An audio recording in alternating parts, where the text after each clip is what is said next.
سخت مزاج شوہر اپنی بیوی کی دلکش شرارتوں سے محروم ہو جاتے ہیں۔ جب آپ سمجھدار ہو جاتے ہیں تب خواہشیں دل کا ساتھ چھوڑ دیتی ہیں۔ بڑی عمر کی عورت سے شادی کرنے میں شرم محسوس نہ کرو، کیونکہ یہ سنت نبوی صلی اللہ علیہ وآلہ وسلم ہے۔ جب آپ دوسروں کے لیے آسانیاں پیدا کرنے کی کوشش کرتے ہیں تو اللہ پاک آپ کے لیے آسانیاں پیدا کرتے ہیں۔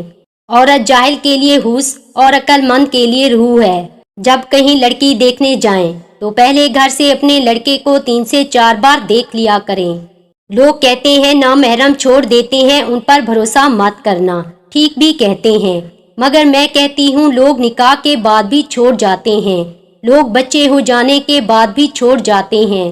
کسی کے پاس گارنٹی ہے کہ لوگ محرم بن کر نہیں چھوڑتے؟ جن سے محبت کی جاتی ہے انہیں چھوڑا تو جا سکتا ہے، بانٹا کسی قیمت پہ نہیں جا سکتا۔ کہتے ہیں انسان جس کو اپنی پہلی محبت کا دکھ سناتا ہے وہ دوسری محبت اس سے کر بیٹھتا ہے۔ کسی کا پر اعتبار کرنا محبت کرنے سے کہیں زیادہ قابل تعریف ہے۔ مرد کو تھوڑا مغرور، تھوڑا بد مزاج ہونا چاہیے، اس کی آنکھوں میں غصہ اور آواز میں روب ہونا چاہیے، جو دل ہتھیلی پر رکھ کر نہ چلتا ہو، ہر لڑکی کے پیچھے نہ بھاگتا ہو، اس کا ایک وقار ہونا چاہیے، اس کی مسکراہٹ کی بھی اہمیت ہونی چاہیے، جو بہت روبدار ہونی چاہیے۔ مرد کی پہچان: جو مرد بہت زیادہ غصہ کرتا ہے وہ دل کا اچھا ہوتا ہے۔